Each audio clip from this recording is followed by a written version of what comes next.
cristianos es sincrético, coge las fiestas romanas, coge las tradiciones romanas y les da un contenido cristiano, coge las estructuras administrativas romanas y les da un contenido cristiano y los vuelve arquidiócesis y los vuelve diócesis y vicariatos, pero esas instituciones eran de Diocleciano, después las coge la iglesia. Toma la herencia del mundo donde nació, del mundo que la vio nacer, y le da un contenido diferente, un contenido cristiano. Reinterpreta sobre la base de la salvación y el reino de otro mundo los contenidos de un mundo totalmente terrenal, al que de ahora en adelante llamará pagano. Entonces empieza a presentarse, las religiones generalmente son equivalencias, son reinterpretaciones de antiguos ritos. Eso se llama sincretismo, cuando usted hace equivalencias entre los ritos. Entonces el cristianismo va a establecer sincretismos con los pueblos de los bosques, con los espíritus ancestrales, con las culturas antiguas, y le va a dar a todos sus ritos agrícolas de solsticios y de equinoccios un contenido cristiano. Y a las fiestas saturnales, que era cuando se daban los regalos, se le va a dar un contenido cristiano, y en la tradición de los regalos, de la Navidad de los regalos, viene de las saturnales. Y digamos, todas las fiestas que hay, ahora eso se ve de una manera muy bonita y muy poética en el mundo celta, en las leyendas celtas, porque las leyendas celtas irlandesas empiezan a ser atravesadas en la magia por el cristianismo. Entonces Arturo sale con Ginebra y Camelot y crea todo ese esplendor, y en el momento en que todo el mundo de Camelot se viene abajo por la traición de Lancelot y Arturo, lo único que redime el equilibrio roto entre el hombre, la tierra y la espada, que eran una unidad que forjaba Inglaterra y que forjaba las tierras de los celtas, es el Santo Grial.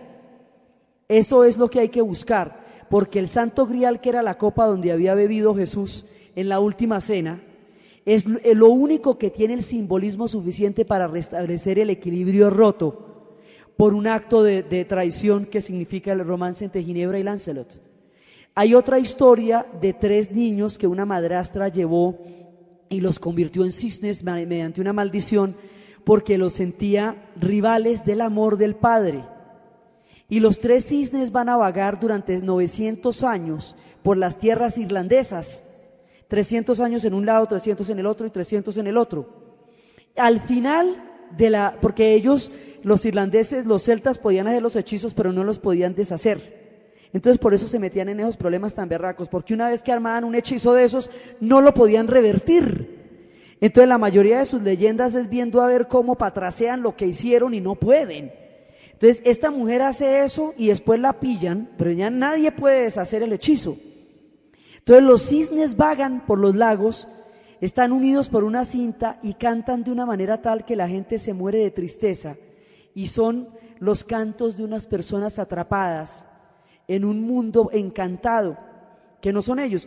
Cuando finalmente llega a la tercer ciclo de los 900 años, ya Irlanda se ha vuelto cristiana y un monje los va a desencantar, pero ya son viejitos y ya van a morir porque ya han pasado 900 años. Entonces estos viejitos que se hacen monjes morirán al poco tiempo de haber roto el encanto como cisnes, para pasar a la vida eterna de un mundo que en Irlanda ya es cristiano. Entonces ese ejemplo usted lo puede ver en muchas partes, pero digamos donde es más claro y poético y más continuo es en Irlanda, el cristianismo celta, que se asimila a todas las historias irlandesas.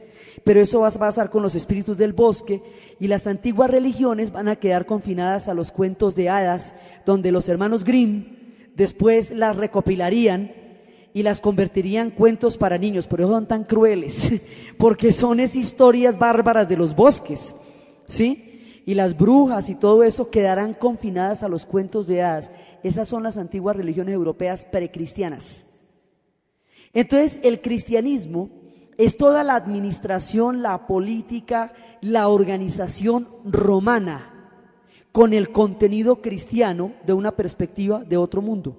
Entonces ese es un mundo distinto al mundo del Imperio Romano. a la luz del Renacimiento y con toda la soberbia que el Renacimiento va a aparecer entre los europeos, dirían que era una época de atraso, dirían que era una época perdida. Hoy se sabe que era una época distinta, que no era ni mejor ni peor, distinta, porque era un reino espiritual. Y hoy se sabe que, claro, no se pudo desarrollar la ciencia porque el pensamiento era teológico, pero cuando se desarrolló la ciencia, cogió y destruyó lo que somos. Entonces, hoy existe una visión muy diferente del medioevo, porque en el medioevo había una espiritualidad que al no tenerse ahora, nos pone siempre al límite de la destrucción a medida que desarrolla la ciencia. Nos pone siempre al límite de la destrucción de la tierra. Hoy se recuperan muchas cosas del medioevo, que era una relación sagrada con el cosmos, que hoy no está. Pero todo esto viene de la decadencia del Imperio Romano y de la presencia de los cristianos allá. Y en Oriente va a pasar otra cosa. En Oriente no se va a presentar la ruptura. En Oriente no se va a presentar ningún tipo de discontinuidad, porque es que lo que pasa en la Europa occidental es que se presenta una ruptura de la continuidad histórica entre el mundo como venía en tiempos de Grecia y Roma al mundo como quedó después, ¿sí? O sea, ¿qué hay con el fin del Imperio Romano en Occidente? Una ruptura histórica de tal tamaño que produce una era totalmente distinta a la anteriormente conocida. Entonces los monjes se van para las abadías, se encierran en las abadías y de ahí no vuelven a salir, y pasan los textos a mano y desarrollan toda la teología en las abadías, con las escuelas que venían de Oriente. Entonces, por eso es que en el nombre de la rosa, como eran textos únicos, había un texto por el cual mataban a todo el mundo, que eran las famosas traducciones de Aristóteles. Entonces, eso vale la pena que se lo lean, que no, el problema no es sino empezar. Cuando arranquen esa novela se los lleva, sin ningún tipo de miramientos hasta que la terminen. Entonces, pero es este mundo, el mundo de las abadías, donde tiene lugar el nombre de la rosa. Entonces viene toda la época del medioevo, esa discontinuidad, los incendios, las pérdidas de libros, la cantidad de información que ya no va a circular más, el final de la moneda, la aparición de las tierras como valor, porque ante un mundo tan convulsionado, la tierra es lo único concreto. La moneda puede perder su valor en cualquier momento con una caída de los precios internacionales, se desploma una moneda, la tierra no. Entonces, por eso es que ante el cataclismo del fin del mundo romano, la tierra vuelve a constituirse en un valor fundamental, porque ella no es pasajera, ni está sujeta a las fluctuaciones de las transformaciones que están sucediendo en las ciudades. Ella es concreta y permite comer. Entonces la tierra se vuelve el valor del medioevo, y es en esa época cuando llegan las comunidades judías, y como vienen del centro de la disputa teológica con el cristianismo, en el mundo cristiano no serán nunca admitidos. Entonces no podrán ser vasallos ni señores, ni podrán, sino simplemente harán usura, que era pecado en el cristianismo. Por eso cuando cambian las reglas del juego mucho más adelante y la moneda vuelve a ser importante, se convierten en banqueros. O sea, un factor de exclusión histórica, un factor de prejuicio y un factor de discriminación. Con el cambio de los tiempos se va a convertir en un factor de ventaja histórica muy grande, porque ellos tendrán las monedas cuando la moneda se vuelva a usar, y eso les permitirá controlar grandes capitales, pero el origen de los grandes capitales es la discriminación del pueblo judío en la Edad Media. Entonces resulta que en Oriente no pasa nada de eso. En Oriente existe la continuidad entre el mundo de la antigüedad, porque en Oriente el mundo de la antigüedad no es solo Grecia, también es India, también es Persia, también es todo el mundo que viene de las tributos de los pueblos orientales. El dique de Bizancio resistirá 1000 años más. El imperio bizantino será floreciente, esplendoroso, será muy rico, y el arte de Bizancio va a ser un arte gigantesco. El temprano cristianismo de Oriente va a hacer que haya un factor de cohesión histórica en los grandes cataclismos por venir. Y esa era la cultura griega que se preservó durante toda la era romana. Entonces, la cultura griega y el temprano cristianismo oriental permiten una fuerza histórica que no tienen en Occidente y que les va a garantizar la continuidad, ¿sí? Entonces, ellos sí van a salir adelante, ellos sí van a tener la continuidad y ellos sí tienen contacto con Oriente, los otros no. Tienen un contacto con Oriente que hace que el comercio siga existiendo en Bizancio, lo que no pasa en la Europa occidental, que con la caída del imperio se pierden las rutas de comercio. Entonces, Bizancio no pierde el comercio.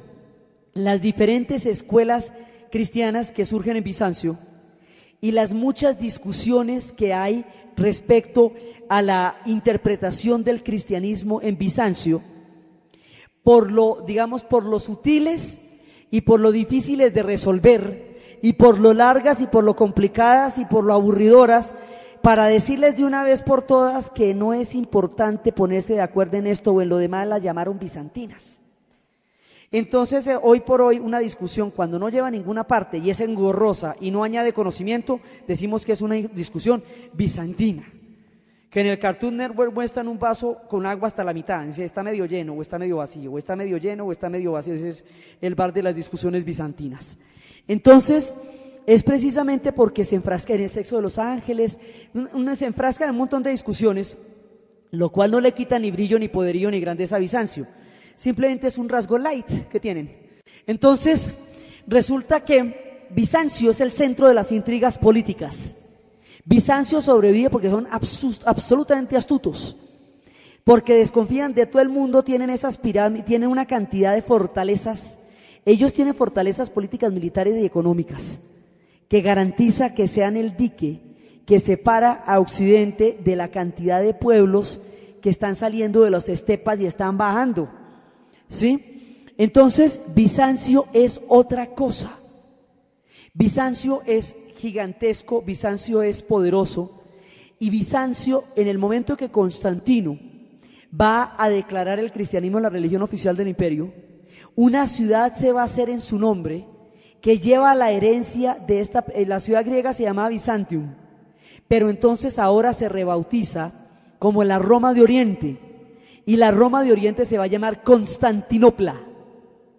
Entonces Constantinopla es el centro de la Roma de Oriente. Después, cuando llegue el Islam, mucho tiempo después, eso se va a llamar Estambul, pero eso era Constantinopla, Byzantium, Estambul, Constantinopla, Estambul. Entonces resulta que a Constantinopla vierte todo el tesoro de la civilización romana y de la civilización griega. Entonces, ellos son el puente entre el pasado y el presente. Ellos sí son la continuidad entre la antigüedad y el mundo que vendría después. Ellos son, digamos, toda la herencia de la antigüedad se va a conocer es por Bizancio. Mucha de ella se va a preservar es en Bizancio, y el arte bizantino será poderoso. Y en Bizancio existen las iglesias cristianas orientales, y en las iglesias cristianas de Oriente no hay una figura centralizadora como si la hay en Occidente, que es el Papa, sino que cada una de esas iglesias y cada una de esas interpretaciones tiene su propia cabeza. Entonces, por eso es que usted ve que hay un pope que es la cabeza de la iglesia chipriota, otro que es la cabeza de la iglesia griega, ¿sí? Y más adelante se presenta una situación muy particular. Resulta que de los de arriba, de los varegos y de los escandinavos, que después van a ser vikingos, los varegos son una parte de los vikingos. Los vikingos se van a encontrar con un pueblo que son los eslavos, que son originarios de las estepas de por allá de Rusia, eso lo vamos a ver después, y les van a decir a ese pueblo, va a haber una fusión entre los varegos y los eslavos que da origen al pueblo de Rus, que es Rusia. Entonces, más adelante, ese pueblo de Rus va a hacer un trato con Bizancio y les va a decir, ustedes me dan la fe y yo les doy mi pueblo, porque la religión cohesiona y les da a ellos toda una referencia que no tienen. Al producirse ese intercambio, el imperio bizantino encuentra en Rusia la salida y la continuidad histórica. Entonces ustedes me preguntan ahorita, ¿dónde queda Bizancio? En Rusia. ¿Dónde está Bizancio? En Rusia. En las iglesias ortodoxas, en la fe ortodoxa, allí queda Bizancio. Así como la antigüedad está en el Museo Británico, Bizancio queda en Rusia. ¿Sí? Bueno, ¿y dónde queda la antigüedad? En el Museo Británico. ¿Sí? Allá está todo, o sea, básicamente lo que queda está en el Museo Británico. ¿Y dónde queda Bizancio? En Rusia. ¿Sí? Lo que pasa es que hasta ahorita caen 70 años de comunismo, que eso en Rusia no es nada, ellos andan desde el año 900, y por entre la caída del comunismo usted alcanza a ver que hay debajo y detrás del comunismo Bizancio. Entonces, eso es lo que ellos son, bizantinos, y todo ese lujo y ese esplendor y todas esas cosas rusas son bizantinas. Entonces, Bizancio tributará los caudales de su río a la cultura rusa y la va a hacer diversa, poderosa y fantástica. A través después ya, primero con Olga, que es de la dinastía de los varegos, y luego ya con un pacto de Iván III con Sofía Paleólogos, la hija del emperador asesinado de Bizancio. Y ahí se sella el pacto entre la cultura rusa y la bizantina. Por eso los rusos escriben en alfabeto griego, ¿sí? Porque ese es el alfabeto que viene de Grecia, y Grecia es Bizancio. Sí, me ha dicho, ahí hay como una serie de capas. Grecia se nos vuelve la Roma de Oriente, la Roma de Oriente se nos vuelve Bizancio, y Bizancio va a tributar su caudal a Rusia, ¿sí? Y de Bizancio salen dos tipos que se llaman Cirilo y Metodio, que van a llevar al mundo de los Balcanes, al mundo eslavo, la fe de la Iglesia ortodoxa. Cuando se produzca la ruptura, hay un momento en que se va a producir una ruptura teológica entre el cristianismo de Oriente y el cristianismo de Occidente. La ruptura teológica consiste en que en el cristianismo oriental Cristo no tiene una naturaleza humana, su naturaleza es solamente divina, monosufista, una sola naturaleza, mientras que en el cristianismo occidental la naturaleza humana, el Cristo hombre, es tan importante como el Cristo Dios. En Oriente no. Eso va a producir en la dinastía Isaura una ruptura que es la que hace que partan las iglesias, que haya iglesias orientales y haya iglesias occidentales. Pero todo esto tiene que ver con Roma, porque son los resultados de Roma. Entonces resulta que vienen en el año 1000 Cirilo y Metodio con su alfabeto, van a traer el alfabeto griego y van a traer la fe ortodoxa a los Balcanes. Por eso hay gente en los Balcanes que escriben alfabeto por ese tipo. Ese alfabeto se llama hoy día cirílico, porque viene de Cirilo. Y el alfabeto, el otro, es latino, porque viene de Roma. Entonces nosotros escribimos en alfabeto latino, porque éramos la Hispania, y después fuimos los reinos godos, ostrogodos, visigodos, que son los que tumban el Islam. Si no hubiera terminado el Islam, escribiríamos en el alfabeto árabe, ¿sí?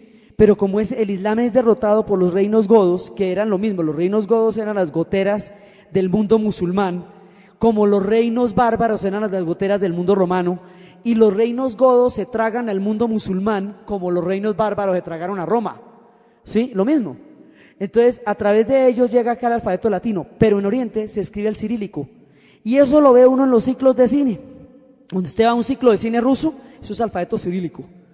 Cuando usted ve Serbia, eso es alfabeto cirílico. Pero lo curioso es que en los Balcanes, una gente nos queda ortodoxa, que son los serbios, que escriben en alfabeto cirílico. Otra gente nos queda cristiana, cristiana también, pero cristiana occidental, que son los croatas. Y otra gente más adelante, cuando llegue el Islam, nos queda musulmana. Entonces, en un mismo país hablan un mismo idioma y lo escriben en dos alfabetos. Entonces, para la postal y para el fax es un enredo, porque los unos escriben el mismo serbocroata en cirílico y los otros lo escriben en latino, por todas esas fuerzas que se parten en Oriente. Entonces Bizancio va a ser la maravilla, y mientras el resto de la Europa occidental está en guerras intestinas, en ejércitos privados, en permanentes batallas, en Bizancio florece todo esplendor. Cuando aparece la fe islámica, la fuerza de la fe islámica empieza a ser tan grande que Bizancio se siente amenazada, y Bizancio intenta tratar de cambiar sus contenidos religiosos, a ver si puede competir con el Islam. Como el Islam no tiene imágenes, sino que no es representable el rostro de Mahoma ni el de Alá ni nada, no puede ser posible. por eso las mezquitas están llenas de filigranas. Entonces hay un momento en que los bizantinos ensayan, a ver qué pasa, a destruir las imágenes, que son los íconos. Entonces destruyen las imágenes para competir con el Islam. Es la rebelión iconoclasta. Ícono es imagen, clastos es destrucción. La rebelión iconoclasta es la destrucción de las imágenes, en tiempos de los Isauros y en tiempos de Miguel Ciro Laurio. Pero después de eso los vuelven a instaurar. Pero entonces aparece una gran civilización al lado de ellos, y juntas van a tener un rato largo en la historia, que es la civilización musulmana, que es la gente que viene del desierto y que después va a crear el mundo del Islam. Entonces, este enredo mental lo vamos a resolver de la siguiente manera. Del año 320 en adelante arranca Bizancio hasta 1453. Y del año 622 arranca el Islam hasta 1453. Y las dos civilizaciones corren paralelas, como dos orillas de un mismo río, en la misma tierra, porque los límites del Islam van a llegar hasta Anatolia, que es donde está, que es la tierra de Bizancio, ¿sí? Entonces, ahí continúa Roma de una u otra manera, a través de Bizancio, Roma de Oriente. O sea, Roma no nos va a morir, Roma se va a convertir en Bizancio. Roma muere en Occidente y tampoco, porque el resto del mundo viene de su cuna. Roma, como hecho histórico, cae. Roma, como hecho cultural, no ha muerto, sigue siendo Occidente. Entonces no murió en ninguno de los dos lados. El imperio cayó, Roma no. Entonces Roma sigue vivita en Oriente, y Roma está allá, y paralela a ella surge la fe del Islam. Entonces Mahoma huye de la Meca a Medina en el año 622, y es cuando se produce la Égira, año 1 de la era musulmana. Entonces el Islam desarrolla esa gran civilización que ellos van a tener, que reconocen los trasplantes de córnea, la encefalitis, el álgebra, el cálculo, el algoritmo, el logaritmo, el ajedrez, ¿sí? Los arcos en la arquitectura. Todo eso, digamos, ellos van a crear un mundo verdaderamente colosal. Pero como solo se ven desde la interpretación de Occidente, Occidente absorbe sus contenidos, pero no se come lo de los derechos de autor. El álgebra es de ellos, ¿sí? Entonces, la mayoría de las cosas que ustedes ven en matemática son de ellos, ¿sí? Cojan la Baldor y verá que la mayoría de los dibujitos son árabes y los otros son persas. Entonces, porque además los persas son a los árabes lo que los griegos a los romanos. La maravillosa civilización árabe es en una gran medida tributaria de Persia. Eso también es, digamos, los duros ahí también son persas. Ellos son los que se inventan todo también, en el pensamiento, Zoroastro, todo eso es Persia. Eso es otra beta muy importante, que Occidente no reconoce, pero que subyace a toda su cultura, es Persia. Entonces resulta que van los musulmanes paralelos al mundo bizantino. Islam y Bizancio son dos grandes civilizaciones que se miran la una a la otra. En la mitad del Islam y de Bizancio va saliendo en la mitad una bolsa de un pueblo salvaje que no es ni lo uno ni lo otro, que viene de las estepas, del centro de las estepas del Asia, que es el pueblo Gazi. Ese pueblo Gazi se va haciendo muy poderoso militarmente.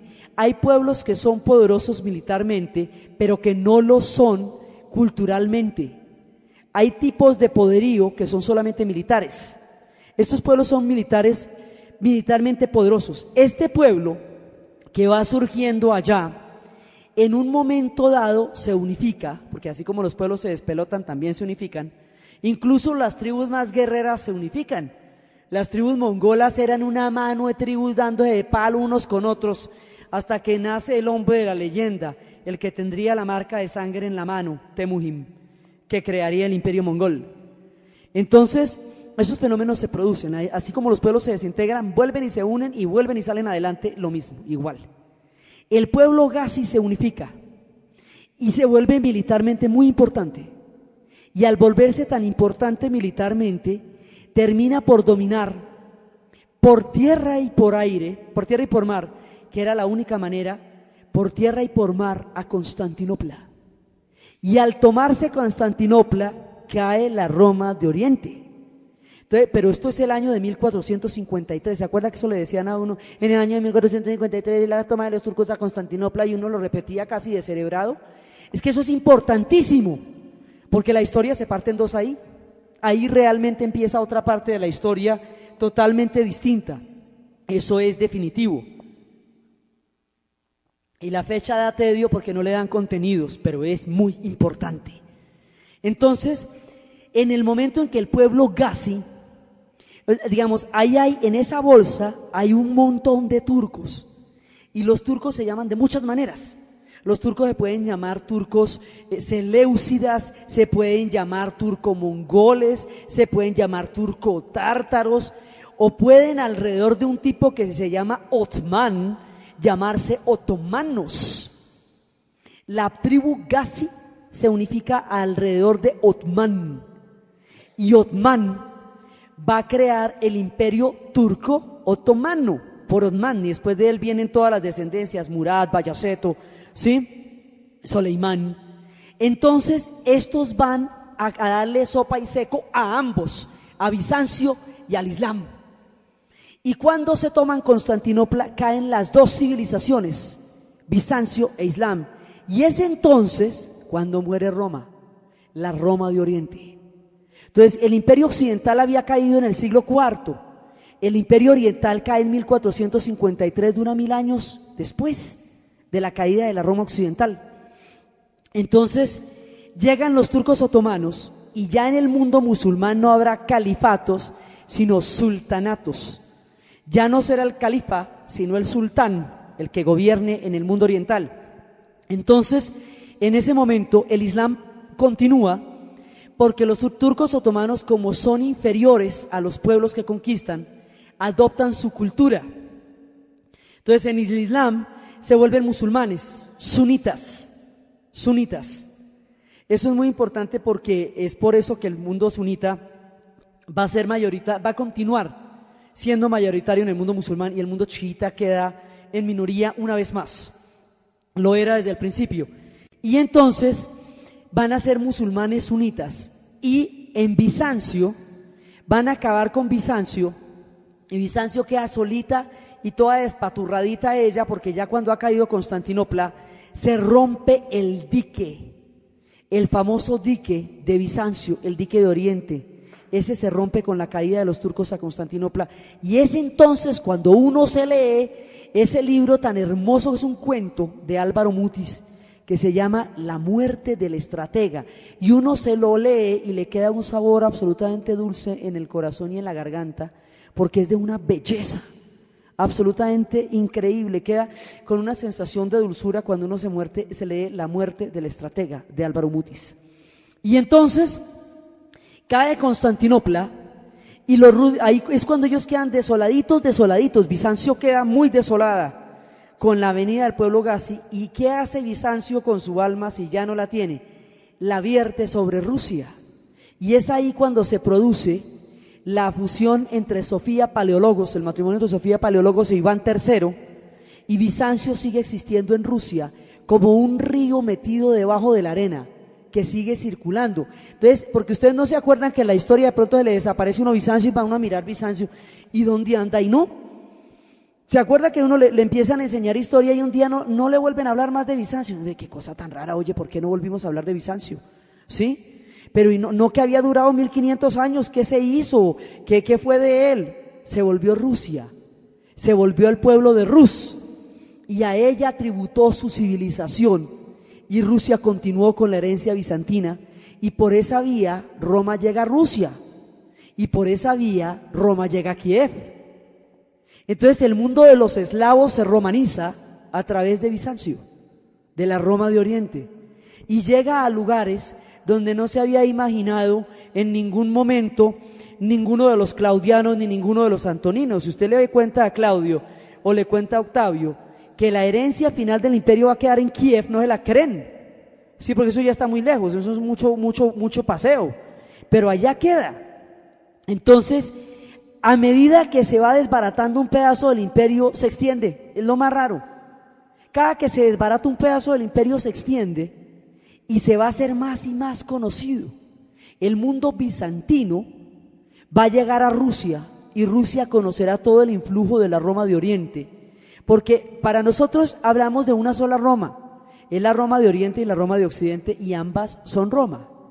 A nosotros no nos cuentan sino el destino de Occidente, y el destino de Occidente es solamente de una parte de la Europa occidental, porque España era musulmana. España va a estar durante todo ese tiempo en el califato de Córdoba y su destino va a ser otro. Entonces, la otra parte de Europa, la oriental, sigue siendo parte de la Roma de Oriente, y es cuando llegan los turcos otomanos, que van a tener un imperio que tiene dos paticas, una parte en Europa y otra en Asia. Entonces el imperio otomano es turco, está en Anatolia, pero atraviesa el mar y llega a Bosnia-Herzegovina. Por eso hay un país musulmán en la mitad de los Balcanes, que es islámico, que es musulmán y queda en la mitad de los Balcanes, que es la Bosnia-Herzegovina. Eso es turco otomano. Ahora, para llegar allá matan una mano de serbios y derrotan a los serbios en una batalla definitiva que se llama la batalla de los Mirlos. Y la batalla de los Mirlos sucede en la cuna histórica de Serbia. Serbia tiene un lugar mítico, fundacional, místico, una cuna histórica que ellos llaman Kosovo.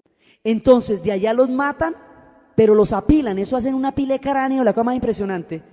Los sacan de allá y los arrinconan, y ellos juran vengar una vez más ese Kosovo mítico de donde lo sacaron, ese paraíso perdido, que luego se vuelve turco, que luego se vuelve albanés. ¿Sí? Y esa es la pelotera. Entonces cada vez que ustedes ven un problema en Kosovo, eso es del siglo XII. ¿Sí? Entonces hay problemas en esta época que rebotan en el siglo XX, pero son mucho más antiguos. ¿Sí? Entonces los turcos otomanos tienen un imperio euroasiático, porque se instalan en Constantinopla, la vuelven Estambul, y sobrevive el esplendor de la iglesia de la Santa Sofía junto con el esplendor de la Mezquita Azul. Y por eso la magnificencia de todos esos periodos está en una sola ciudad, que es Estambul, donde pasa todo.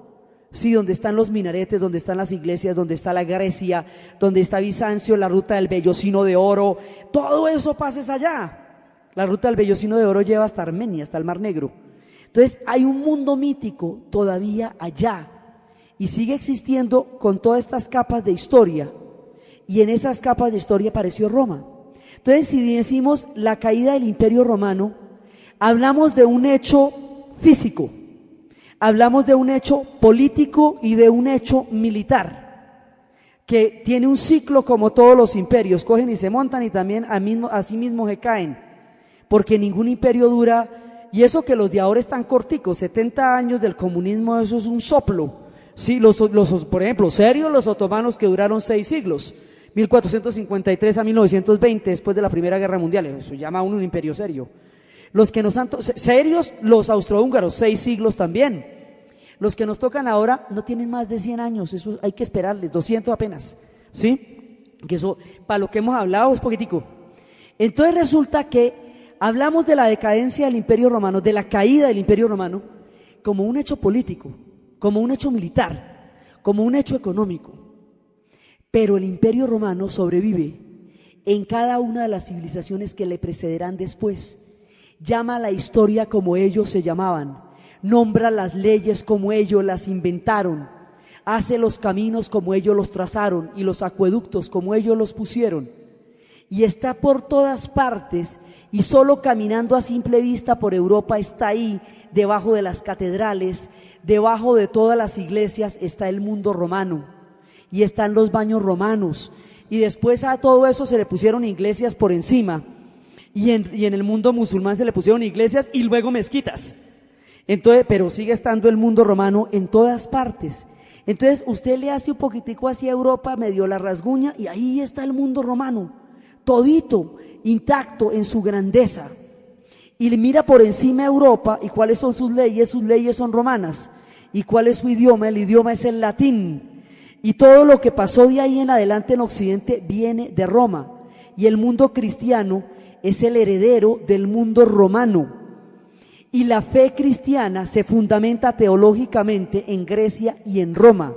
Sus instituciones son romanas. La política como lo concebimos actualmente sigue siendo romana. Ese sentido pragmático, ¿sí?, de la política es romano. Entonces, hablar de la caída del Imperio Romano es hablar de un hecho puntual, pero de la caída de Roma no podemos hablar porque Roma está viva entre nosotros. Gracias.